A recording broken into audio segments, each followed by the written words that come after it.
is in your face. It is not polite. Kind of like going to Hogwarts, except it's on a college campus. This is the top of the stairway to heaven. I doubt this building's really riot-proof, but it's fun to think of it that way. Hey Salukis, I'm Jeff Kleem, Executive Director of the SIU Alumni Association. In this episode of Saluki Sleuths, we're going to be taking a look at the mysteries of Feiner Hall, how it was built, why it was built. We went to the experts to find out answers to those questions.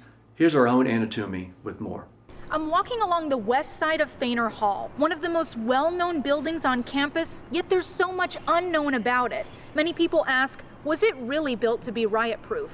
Can you get from one side to the other without going outside? We went digging and found some answers. It's the crossroads that connect campus, the building every student ends up lost in at some point.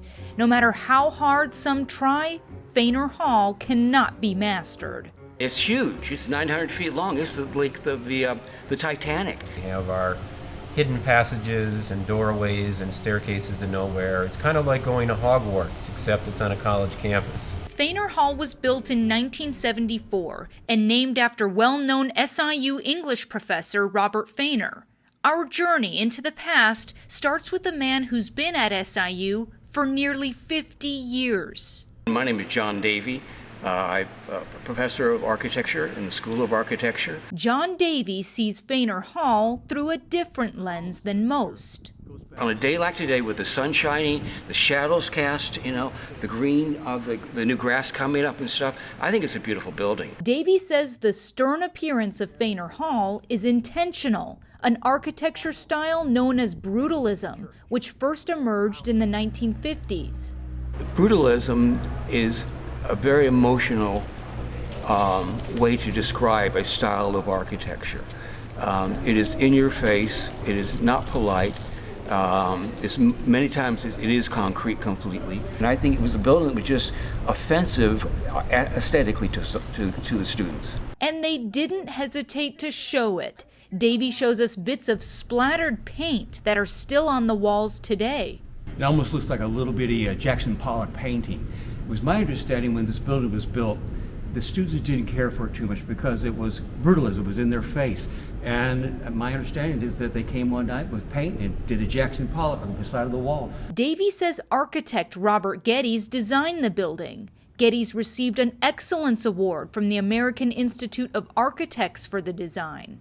This is the only brutalist architecture that he did.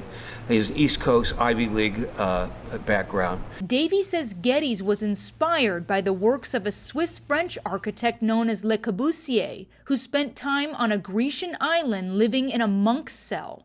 Le Corbusier is known for his austere designs, and that influence can be seen in Feiner Hall's cramped offices and classrooms. If you go upstairs here and you go into anybody's office, it looks like a cell, either a monk cell or a prison cell, either way. Corbusier made the statement that architecture is the play of light upon forms. And look around us. I mean, there's shadows being cast.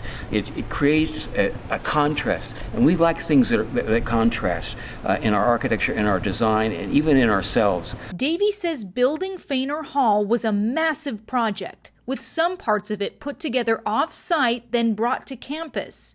The construction process brought tragedy in 1972 when a piece of equipment came crashing down as students were trying to switch classes. The crane had been lifted up. They were installing the concrete. The balance of the crane lost the fulcrum, and it came crashing down and killed a young man. It's pretty sad.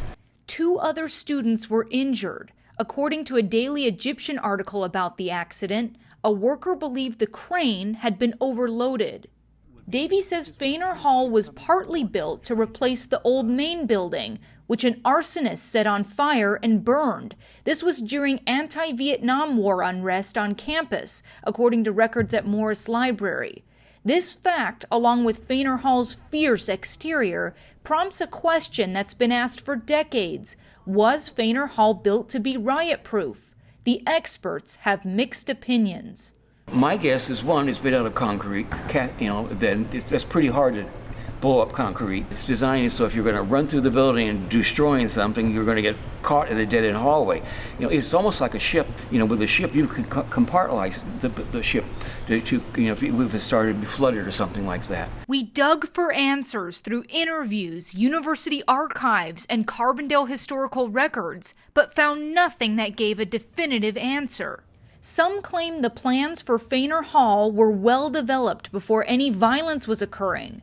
Betty Mitchell, a former associate professor of English, was on the administrative committee that helped make Fainer Hall a reality. She told the Daily Egyptian in a 1999 article that the committee hadn't even heard of riots when they were planning Fainer Hall. Historian Eric Jones took a close look at the dates Fainer Hall was built and how they coincided with periods of both violent and non-violent demonstrations across the country. I've been convinced in both directions many times. The student protests started in 1964, long before the building came along, but they weren't very violent until 67 or 8, and this building started to be in plans by 67, late in the year, and then the architect had it in blueprints by 68, so it does fit well with the times and how violence began to erupt, and so somebody could have known that we needed to be riot-proof. Anti-war demonstrations that became rowdy enough to close campus happened in May 1970. Plans for Fainer Hall began in 1965, and the building was finished in 1974. I doubt this building's really riot-proof, but it's fun to think of it that way. Meet the dean of the college that calls Fainer Hall home. I'm Andrew Balkansky. I'm the interim dean in liberal arts, and I've been at SIU for 18 wonderful years. Once you're inside Fainer's walls, the real games begin.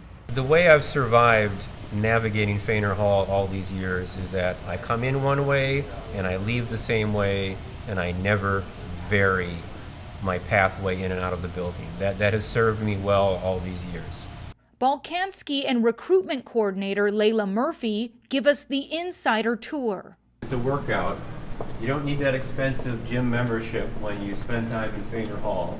So we'll go up this half a flight of stairs because the second floor is on 2 levels. I'm already getting dizzy. They show us a passageway hidden almost perfectly in the center of Fainer Hall. You have to know it's there to use it. This is the top of the stairway to heaven. No idea how long it's been called that. No idea who decided to do it. I have some speculative ideas about Do that, you? Layla. Yes, Do tell. Well, the fourth masterpiece from Led Zeppelin came out in 1971, and that was featured the song Stairway to Heaven, which is also when this building opened. We've been walking through Fainer Hall, and we're definitely seeing a lot of things we didn't expect to, discovering new things at every turn, and it isn't always what it seems. Fainer Hall might be one of the safest places on campus during a natural disaster. Signs in the common areas tell people they can close the doors for safety during a tornado. We found one employee who took refuge during an earthquake in the late 80s. Southern Illinois had an earthquake, and I had left this office and went down to the restroom. And when I came back, things were knocked over. I never felt a thing, but I came back and stuff was off the file cabinets, and the other office manager, Patty, was visibly shaken. And she's like, "We just had an earthquake." I'm like, "What?" I never felt a thing. So Fainer Hall, the safest place in Fainer Hall during an earthquake, is one of the bathrooms. There are some parts of Fainer Hall you can't get to at all. John Davey calls them the balconies to nowhere. What we see is a very small, petite balcony with one door. What is it there for? Well, architects like to design things called follies, as something as a joke, an intellectual joke. That's one of them on Fainer. So we are inside Fainer Hall now, next to the door that leads to the balcony John was talking about. We wanted to see if it was locked, and it is. As you wander Fainer Hall, you'll eventually come across holes in the wall where students sometimes like to stick their candy wrappers. This is intentional. It's part of the architectural design of the building. But some cynics among us occasionally suggest that we ran out of funding back about 1970 and just didn't finish these walls. Architecture experts say these holes were a necessary part of Fehner's construction process. The holes are formed by concrete ties. The ties hold wooden forms or casts together as the concrete is being poured and shaped into a wall. Without the ties, the casts would break apart and the wall could not be formed. One of the most unknown places in Feiner Hall may also be its most beautiful. The Dorothy Morris Garden is delicately hidden outside C Wing. It's protected from the wind, so you can be out there and in the sun and have a good time.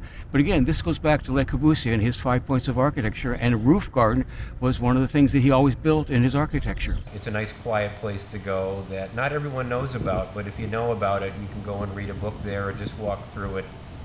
It's like a little special space to be in. It's absolutely a hidden gem on this campus. It's a Feiner Hall rumor that a person can't go from one end of the building to the other without having to go outside. We put that to the test with the help of our Feiner Hall tour guides. We successfully navigated from the second floor on C Wing all the way to the second floor of A Wing, going up a half flight of stairs. But this isn't possible on every floor. On the first floor, you cannot go from one end of the building to the other without going outside. The second floor, you can do it, but you do have to make a change, a half a floor change on some stairs. The third floor, you can definitely go from one end to the other. And the fourth floor does not extend all the way across the building, so you can't go from one end to the other on the fourth. It takes a lot of experience walking the halls of Feiner to get to that level of understanding. Some would rather avoid it altogether. For others, Feiner Hall finds a place in their heart. I think I love to walk past Feiner. I love the beauty of it, the shadows being cast, the clouds in the sky, the breezes that are coming through. But I thank the good Lord that I don't have an office in there. After a decade or so, the brutalism starts to grow on you and you come to love it. But it's not right away. It takes a while to get there. The development and design of Feiner Hall went through many changes before it was finally built. That's a process the University Museum, housed in Feiner Hall, has carefully documented through an exhibit. Joining me now is Eric Jones. He's the curator of this Feiner at 40 exhibit. We're going to ask him a little bit more about what went into this, Eric, building this exhibit. This was a fun exhibit. We did it in 2014 when I was still working for the museum. I was assigned the task of doing something to celebrate Feiner at 40. I wasn't a tremendous fan of Feiner for its own sake, but I decided I could find something fun about it and something enjoyable.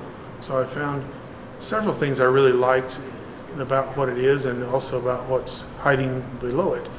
And some of the things I enjoyed were the colors, especially these what I call bell-bottom colors that are featured as the bands on top and bottom of the posters, the bright orange and blue and hot lime and so forth, and how those work throughout the building. All we have left today is the semicircular things in the concrete out on the front that still have the bright colors. But for people that want to play sleuth today, you can watch around the elevator door openings, around any other door openings, and see if you can find a little tiny peak of hot blue peeking out, or bright lime, or something else, because those were throughout the building that have now been painted white.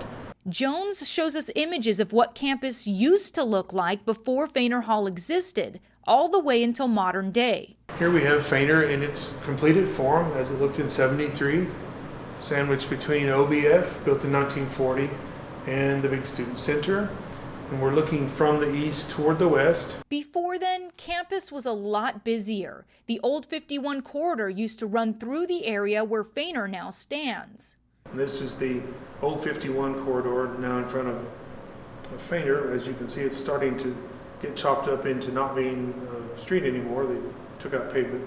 Here's some of the old barracks buildings that are being used as theater and other departments. In the 50s and 60s, the university purchased surplus World War II Army barracks, which filled the area where Feiner Hall now stands, as well as many other parts of campus. According to the archives at Morris Library, the barracks were a temporary solution to limited funds and a huge need for classrooms and dorm rooms. Jones says Fainer Hall is much different now than it was in the original plans. Fainer was built in several sections, so the first two were already in the plan before Old Main burned, and they were almost done, and then they had to continue to add to the building to replace the space lost. The museum was one of the spaces that was lost during the Old Main fire, so something had to be done, they just added on to it. One of the plans was to build the building all the way out past LBF, across the street, all the way to Woody Hall. Another possibility was to create an L between Morris Library and Fainer. How would you describe the purpose of Fainer Hall? I think it's all about power in a way, because Carbondale is not a big famous place, and for us to get a huge building like this is a pretty big deal. Even the Student Center was and may still be one of the biggest in the nation, and this Fainer dwarfs the Student Center. And at the time this was built, was it a time when university architecture was a big deal, so to speak? Oh yeah, this building was designed to look different from all the classical buildings that we have in what we consider the Old Main Plaza or whatever now. So the architects wanted to do something different, and this is different for sure. It's huge and brutal, and they considered it beautiful. The awards were won with it, even though some people would beg to differ.